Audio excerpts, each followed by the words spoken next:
नमस्कार शेतकरी बंधूंनो, शेतकरी पुत्र यूट्यूब चॅनलमध्ये तुमचे सर्वांचे स्वागत आहे। तर शेतकरी बंधूंनो, तुम्ही पाहू शकता इथे आपण दशरथ घासाची लागवड केलेली आहे, कारण की आपल्याला शेळी पालन करायचं आहे। त्यामुळे आपण इथं दशरथ घासाची लागवड केली आहे आणि आपण इथे आता तुम्ही पाहू शकता इथं वाफे हे पूर्ण पाडलेले आहेत।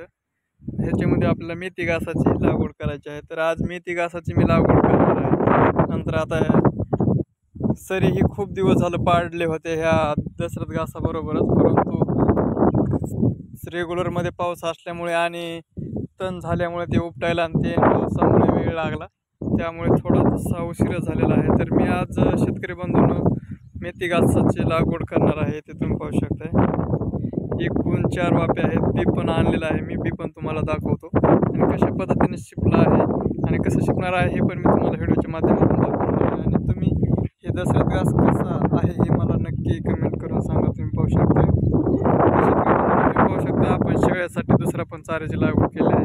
हे आहे तिथं आपलं कांडे गवत आहे, तिकडे पाहू शकता हिरवं कांडे गवत आहे आणि तुम्ही इथे थोडंसं पाहू शकता मूग आहे, तिथं आपल्याला मारवेल गवताची लागवड करायची आहे। तर तुम्ही पाहू शकता इकडे सध्या तुरी लावलेली आहे आणि ह्या तुरीच्या जागेवर 5 काकडीची तुतीची लागवड करायची आहे। एकूण आपले कमीत कमी आपल्यापाशी 6 प्रकारचा चारा होत आहे आणि नंतर उर्वरित बुसकट काय किंवा आपण शेतामध्ये इकडं तिकडं गवत सापडून आपण त्या जे शेळी पालन करणार आहोत त्यांच्यासाठी चाऱ्याचं नियोजन लावून आहोत। तर शेतकरी बंधूंनो, तुम्हाला माहिती कशी वाटली हे पण मला कमेंटमध्ये कमेंट करून सांगा। तर चला मी तुम्हाला आता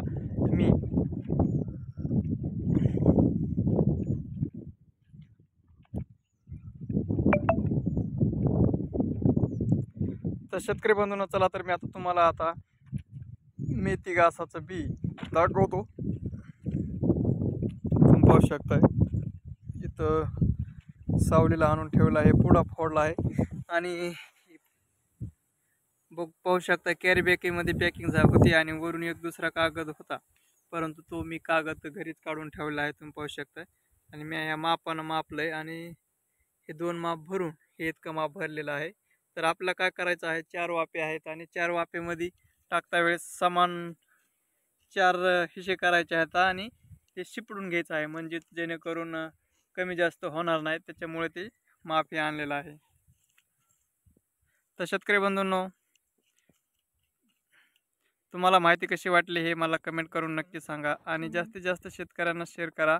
असंच भेटूयात नवीन माहिती, तोपर्यंत पाहत राहा शेतकरी पुत्र यूट्यूब चॅनल। धन्यवाद।